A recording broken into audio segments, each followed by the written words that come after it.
وايه يعني لما اخوه الصغير يضربه؟ هي يعني ضربة الصغير هتعمل له ايه؟ انا مربيه عيالي على كده، لازم الكبير يستحمل الصغير.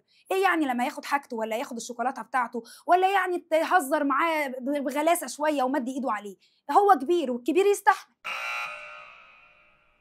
لا يا ماما، مش مفروض الكبير يستحمل الصغير، والطريقة اللي عرضتيها في إن الصغير يعتدي باستمرار والكبير يسكت لمجرد إنه كبير ده مش صح. الصح فيها إن قواعد واحدة ولا تتجزأ، يعني الضرب ممنوع يبقى الضرب ممنوع على الجميع، لا الكبير يضرب الصغير ولا الصغير يضرب الكبير، في ملكية في البيت ومحدش بياخد حاجة مش بتاعته إلا باستئذان، يبقى على الجميع، لا الكبير ياخد حاجة الصغير من غير ما يستأذن ولا الصغير ياخد حاجة الكبير من غير ما يستأذن، القاعدة واحدة على الجميع، وملهاش علاقه بانه اصل ده صغير وبين ده دي، الصغير بنعلمه والكبير بنعلمه، الاحترام على الجميع والقواعد على الجميع، وحركه ان الكبير لازم يستحمل بتطلع الكبير مقهور وحاسس بالظلم ولا منطق وهو عنده حق.